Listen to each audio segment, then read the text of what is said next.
15 days in with the LG G2, and it's time to answer your questions in a speed round. I'm Aaron Baker from PhoneDog.com. Just over 2 weeks in, here is what I'm thinking about the G2, and here is what you've asked me on the internet.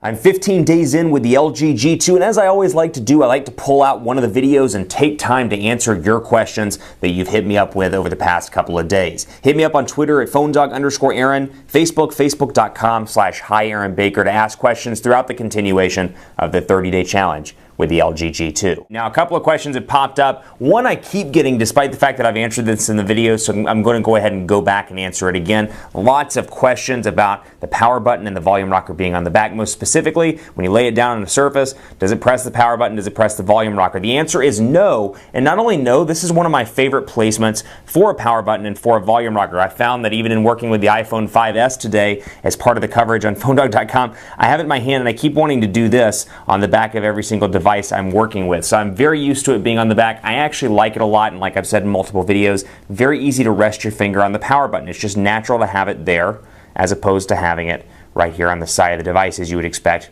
from other devices, or even on the top as some OEMs do. Next question I get, how is the display? Because if you remember back to the very beginning of the challenge, I had some hairline scratches over here on the side. How's it holding up on the AT&T one? So far so good. That said, I haven't dropped this device yet, so I'm not quite sure how it holds up in comparison to the international LG G2, which I did drop very quickly after the start of the 30-day challenge. Next question I got, how is the 4G LTE connectivity? Very good. I use it on AT&T, and obviously I live in Dallas, so it's very fast all around. Dallas-Fort Worth area, fantastic for AT&T. Obviously, it's one of AT&T's two home markets, so I've been very pleased. Next question, how is the Snapdragon 800 holding up in the test? So far, so good. I don't really see a noticeable speed difference in day-to-day use on this device versus the Snapdragon 600, but still very fast all around. I have no lag whatsoever on this device. It's very speedy all around, as you can see right here. No lag, no stuttering at all, so far that I can tell on this device. Other question, on-screen buttons, am I used to them? I'm used to them because you have a 5.2-inch display here, so out of the gate this display is big anyway,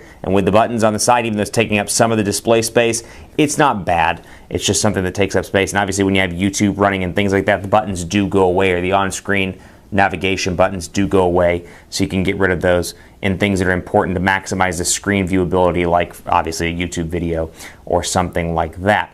Other questions I get, how's the body holding up? Ooh, minus the voice crack. How's the body holding up?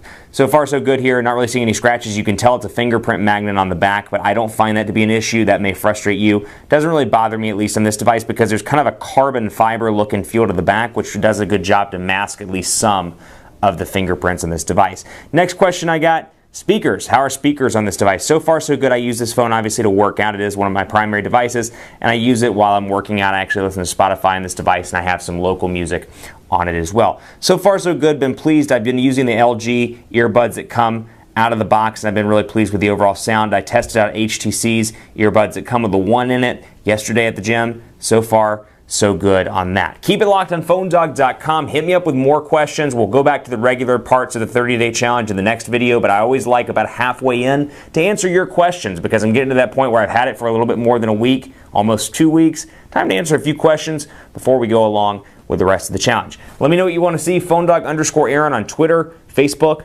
Facebook.com/HiAaronBaker. I'll see you next time.